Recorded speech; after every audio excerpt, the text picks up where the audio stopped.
This amendment be withdrawn. The amendment is by leave withdrawn. Amendment 106, Lord Teverson.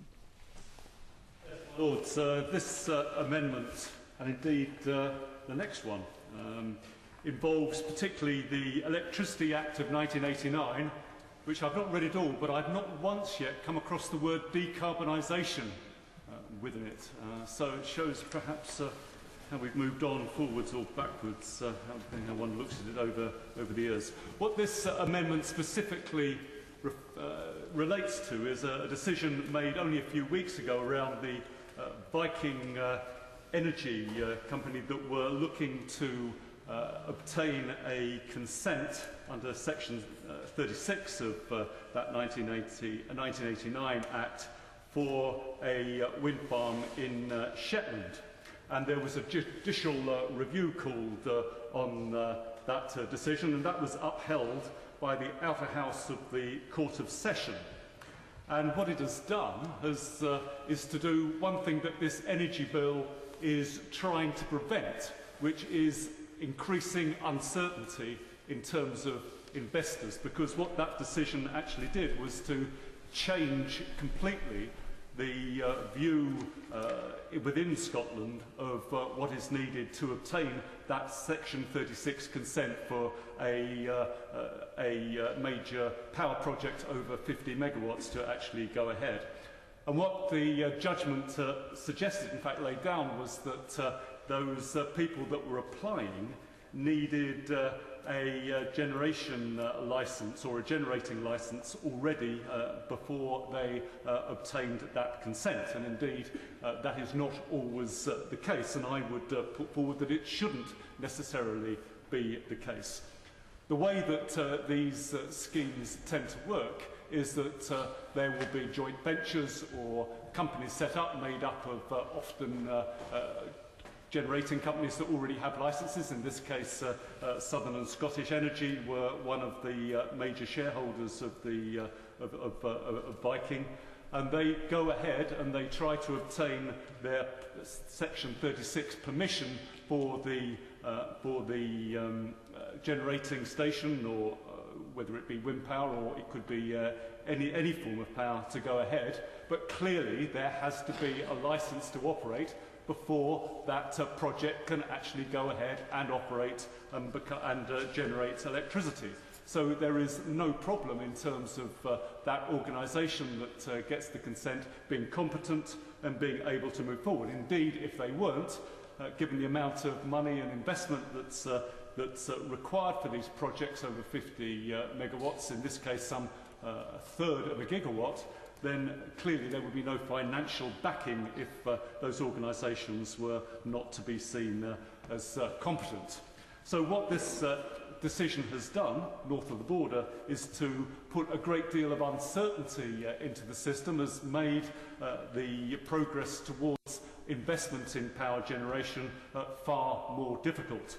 Secondly, what is also done is actually to put into question those Section 36 consents that perhaps have already been granted where the operator didn't at that time have a licence. And I'd be very interested to hear from my friend the Minister how she sees the status of those past consents now that this court ruling has taken place. Now, I understand that the government, and I think the Scottish Government, has actually appealed against that decision to the inner house of the Court of Session, and that appeal will take place in February and March. But once again, what that causes is a hiatus in investment.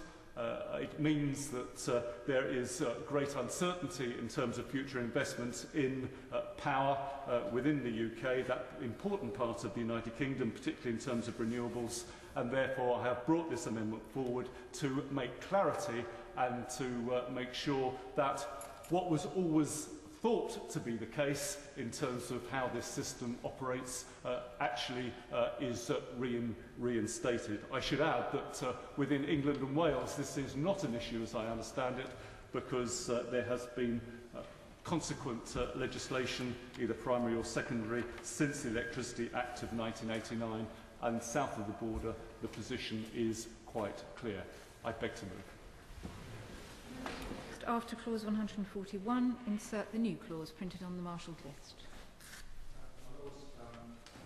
I'm very disappointed that Lord Stephen is not here tonight because this issue first came to my attention because of some very unfortunate publicity in the Daily Telegraph where he was accused of promoting his business interests through this amendment and quite rightly withdrew his name and made it clear that his name had been added to the amendment in error.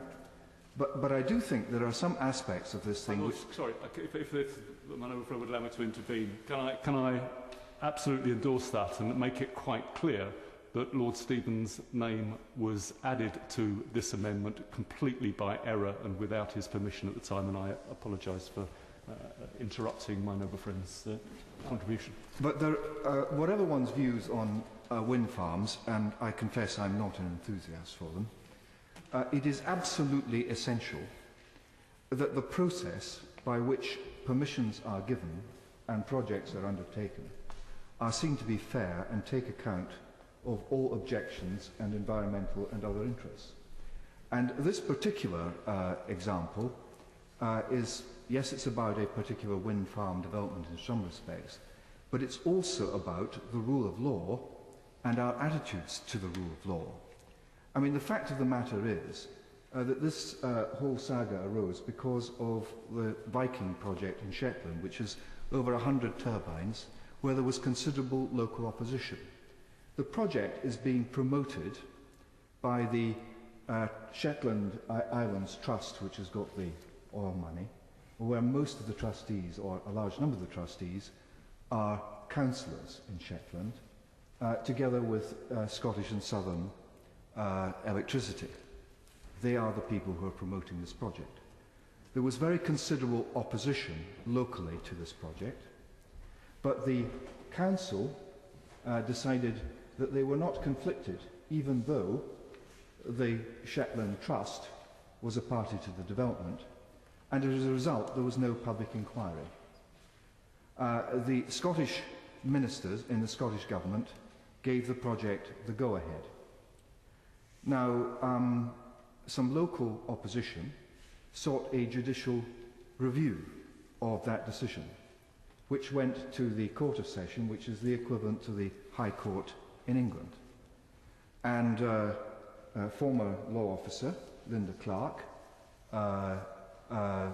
after 3 months of deliberation and a well-argued opinion, which is freely available and which I've read and which is clearly very considered, concluded that this proposal was unlawful because it didn't meet, as my noble friend has said, didn't meet the requirements of Schedule 9 of the Act, of the Electricity Act of 1989, which makes it clear that anyone who is planning on producing a power plant, which includes a wind farm, should have a license from Ofgem before they can make planning approval. And when the judge asked the parties to the development who had the necessary consent, none of them had, and the project had to go back to square one. Now, when I was a Secretary of State, and for as long as I've known, the principle has been that where a judge reaches a conclusion as to the state of the law, that is the law, until such time as it's subject to an appeal. And what happened next, I think, is an absolute scandal, because the Scottish government then decided that they disagreed with the judge in her opinion, and that they would go ahead anyway. And in a letter to John Campbell QC, the Energy Consents Deployment Unit, signed by Catherine Kachachi, I think you'll pronounce that, if I may quote, she said, "Scottish ministers note that the court has found that an application for consent under Section 36 of the Electricity Act 1989 can only be made, and so granted, where the applicant at the time of making the application either holds a licence to generate electricity or is exempt from that requirement. And wait for it, Scottish Ministers' position is that they disagree with and have appealed the decision. The decision on the legislative interpretation runs contrary to the established practice relating to the handling of applications for consent, which has been in place both north and south of the border for many years. Our intention is to continue to operate in accordance with that practice and to deal with the current applications on that basis. In other words, we will ignore the law. And it goes on to say, Scottish ministers consider that the balance of public and national interest is in favour of continuing with the current approach until the appeal has been determined, in particular because of the need to continue to support the economy and our renewable energy ambitions. So their renewable energy ambitions trounce the law of the land. Now that, to me, is a very undesirable and unprecedented, as far as I know. I see the noble lord sitting on the bench is very familiar with both the law and with Shetland, but I can think of no other case. The normal practice would be to stay any development until such time as an appeal had been considered. And what I object to very strongly about this particular amendment is it seeks to take away the legal position which has been established for many years and which has been confirmed by the court in a retrospective manner, and to create a situation where any Tom, Dick or Harry can apply for a permission to establish a wind farm or, I guess, any other form of generation. And those tests about their ability to meet environmental and other requirements under the legislation would, well, in the case of the amendment, of course, would then be applied to them. So I think this is a very undesirable development, both by the Scottish Government and I have to say by my noble friends. The proper procedure here would be to at least wait for the appeal, and it certainly is quite wrong for the Scottish Government to continue in this way. And if you look at it from the point of view of the objectors, they have gone to a judicial review, they've won their case, and everyone knows how difficult it is to win a case on judicial review, and the government, the Scottish Government, are just saying we're going to ignore that, and for this House to seek to overturn the effect of that judgment, and where people are talking in terms of the need to support our renewable energy ambitions. Our renewable energy ambitions must carry public consent, and this is no way in which to proceed. So I have very strong objections to this amendment, and I hope that my noble friend will reject it.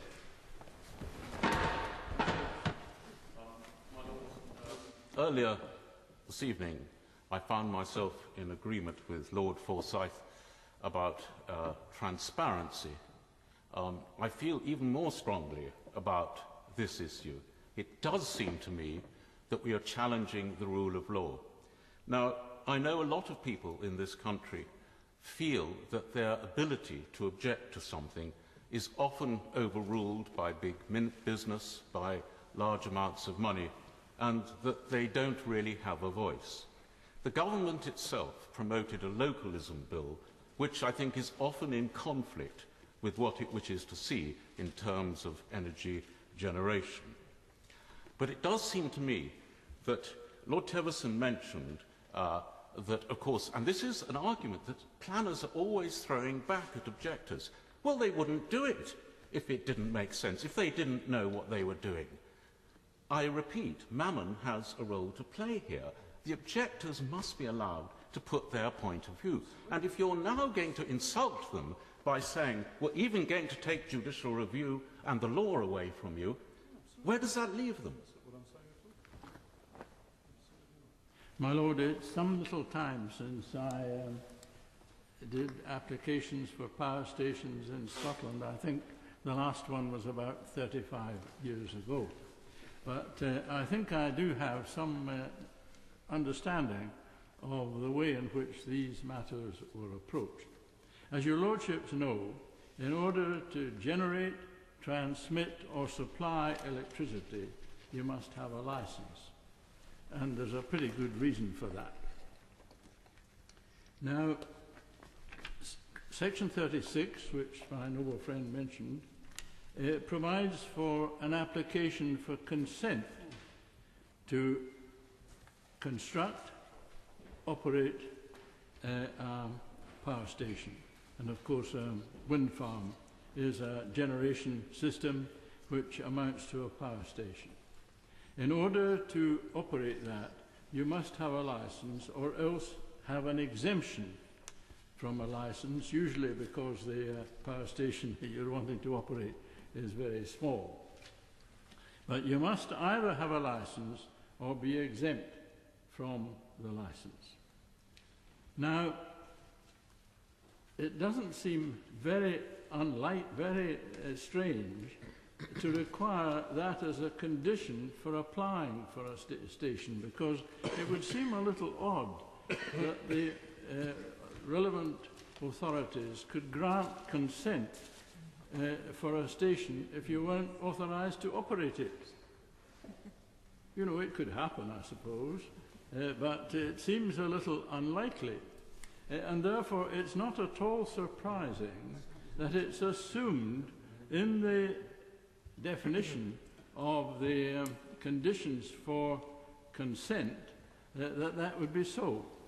And Schedule 9 of the Act is a set of requirements for the protection, basically, of the environment, which a person, and it's described in Lord Teverson's amendment, a person who is either a licence holder or exempt from a licence must have take account of in his proposals.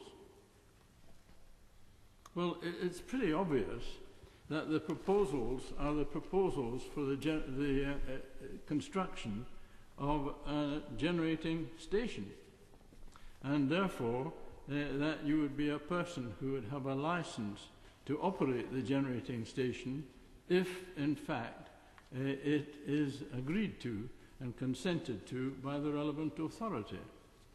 And Lady Clark's judgment, in effect, it's well-reasoned and a little longer than my speech so far, is just to that effect. It says Schedule 9 starts with the condition that you're either a licence holder or exempt, and then you have to ensure that your proposals, in effect, don't damage the amenity or the environment. Now, that's the crux of this. I must say, I find her reasoning rather convincing. In fact, it's what I always understood. As I say, it's a long time since I understood it, but it was my understanding at the time. The last application I made, as it happened, was for Torness Power Station, which was the last nuclear power station to be built in Scotland and is now coming near its decommissioning. I was under the instruction of the noble Lord Toombs, who was at that time the chairman of the South of Scotland Electricity Board, whose station it was. Anyway, insofar as I have an interest in this matter, it's a very aged interest, and it has nothing to do with finance or anything of that sort.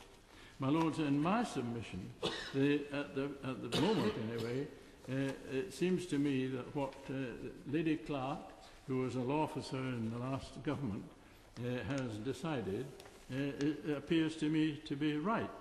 But of course, it's subject to appeal, and as Lord Teverson said, the appeal is to be to its reclaiming motion, strictly speaking, under the Scottish terminology, is to be heard by the inner house of the Court of Session in February. The rule in relation to sub judice doesn't apply when we're discussing legislation, so we're free to discuss this matter. But certainly for my part at present, I think Lady Clark's judgment is extremely cogent, and I will look forward to hearing what happens on appeal. But in the meantime, that is the highest assertion of what the law of Scotland is, and indeed, for that matter, anywhere else where the same rules apply. In the law of Scotland, the Supreme Court of Scotland, the Court of Session, has decided that to be the fact.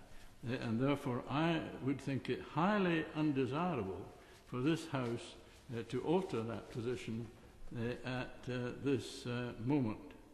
It seems to me pretty sensible that before you get consent to build or to erect a power station, you should be qualified to operate it. And as I say, that's the crux of the decision. My Lords, I hope that the Government, therefore, will not accept this amendment. It seems to me to be not very well placed from the point of view of logicality. Before my noble friend sits down, would you care to comment on the conduct of the Scottish Government in saying that they will continue as if this judgment had not been made because they don't agree with it? Well, I've made my view known about what the judgment says, and my noble friend, Lord Forsyth, has made his view known about how the Scottish Government approach these matters. I don't particularly wish to comment on what they have done so far. I really don't know fully enough the facts for these other applications, but certainly so far as this application is concerned, the one from Shetland, there is no doubt that the decision of the Court of Session, until reversed, will set it aside, that consent aside. There's no question of them going ahead to erect the station in Shetland at the present time, not at all. It would be completely without sanction because the judge has set aside the consent as being unlawful, so that the rule of law will certainly be applied in Shetland so far as this is concerned. Whether the Shetland law applies more generally, the noble Lord has said, and I leave it with what he said. My Lords, I had not intended to speak in this debate, but and I know the hour is late and I will be brief. But when I saw that my noble friend the Lord Forsyth had an amendment down which seemed to be almost in diametric opposition to the preceding amendment, and we have not yet reached my noble friend's amendment, it seemed to me that there was probably something of interest to be debated. And having heard what has been said, I am glad that I was here to hear it, and I am appalled at what I have heard, but greatly reassured by the views of my noble friend, my noble and learned friend, Lord Mackay. I should make it clear that my own view on windmills, which I first made clear in this House some 12 years ago, is of strong opposition to them. I think they are an appalling waste of time and money. They're ruining the environment, they're damaging wildlife, they don't deliver power when the wind is too strong, they don't deliver when there's no wind at all, and when they do deliver it, there is so little of it that it is completely worthless and has to be backed up by other forms of energy. So I won't repeat all those views to the House again tonight. But the fact remains that what is at issue here is not a matter of energy generation, it is a matter of the rule of law, as I understand it. And I am aghast to hear that the Scottish Government is at the moment cheerfully setting aside a judgment in the High Court in anticipation of an appeal which may or may not go in its favour. My noble friend referred to his time in the Scottish office, and my noble friend Lord Mackay referred to his experience many years back. I was present at the opening of the Torness power station, but I had no hand in its design, or indeed in the legalities behind it. But I did serve in the Scottish office for 9 years, ahead of my noble friend, so between us we did about 12 years. And at no time, then or before, when I was the Scottish whip for 5 years, do I ever recall any contemplation of defying the will of the courts. And that is the fundamental issue that we are really addressing underneath these two amendments. The issue of the licence is fundamental, and this amendment seems to set aside one of the few controls that is in place to try and impose some kind of discipline and proper judgment on the relevant importance of windmills in Scotland. We read every day of how the country is being covered with them like a rash, ruining the environment, ruining all attraction to tourism, and with no regard to the future or the value of these excrescences. So setting aside my strong views on windmills, I do believe that this rule of law issue is something that has to be addressed very seriously indeed.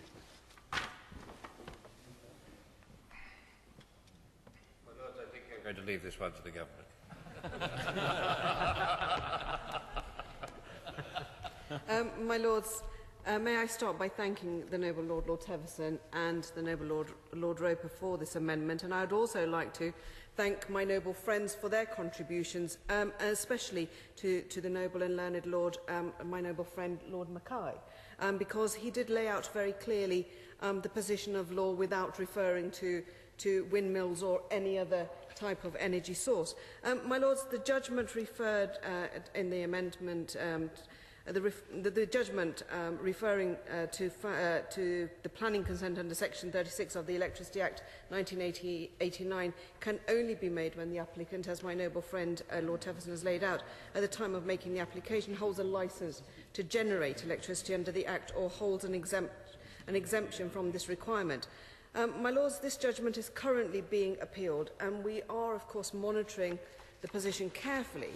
And given that the appeal is underway, I think it would be premature at this stage, and indeed inappropriate, to adopt a legislative amendment without knowing what the outcomes were. Any legislative change would need to be considered in full light of the particular outcomes of this case. It would be a mistake to assume that the judgment of the outer house, if upheld, will be decided in exactly the same terms in the inner house. If we legislate now, we may find that the amendment does not deal with the final interpretation of the legislation, taking into account arguments which are currently being developed as part of the judicial review hearings on an ongoing basis.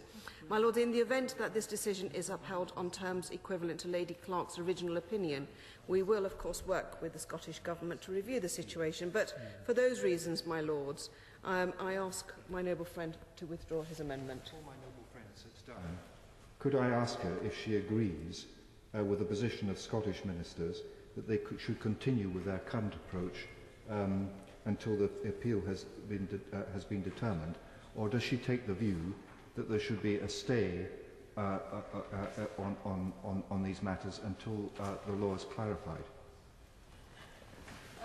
My Lords, I think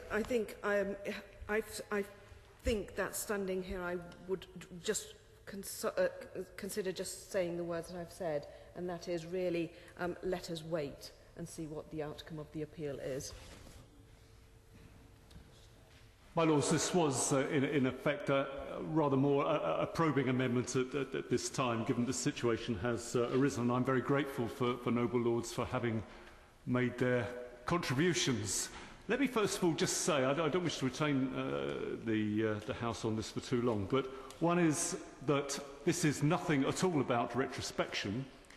I absolutely disagree that someone that develops a wind or any other generating station over 50 megawatts is necessarily going to be the operator. It's just a fact in industry in Britain and worldwide, the developer is often not the operator in whatever industry that you talk about. And they are two entirely separate processes. I mean, I think if you took the view they had to be the same legal person, then you probably go back to 17th century economics, let alone 21st. It just doesn't work that way anymore. It would also bring the practicalities back in line with the English and Welsh situation as well. And it's certainly not in any way does this amendment make any judgment about whether people should be able to judicially review. Clearly they should be able to judicially review such decisions. I would hope they're not vexatious. I'm sure this one wasn't. And indeed there was a judgment parallel to the licensing one around the wildlife directives, which I make no judgment on at all and might have been completely valid in terms of their application. All I was trying to do in this amendment is to bring back the situation to a certain certainty, and the situation that was understood prior to this judgment. That is not in itself retrospective, but I am persuaded by my noble friend, the Minister, that perhaps the right course for this is for it to go through the appeal process. I certainly don't think it is a good idea, perhaps, that Parliament interferes with that, and then the situation should be looked at. And I am highly persuaded by my noble friend Lord Forsyth's argument about the reaction of the Scottish Government if this is the case, in that clearly the rule of law is the rule of law wherever we are within the United Kingdom, and I would never ever wish to pull the carpet from under that important principle that we have in the way that we live our public life, and I beg leave to withdraw. Your Lordship's pleasure, this amendment be withdrawn. The amendment is by leave withdrawn. Amendment 106A, Lord Forsyth of Drumlin, not moved. Amendments 100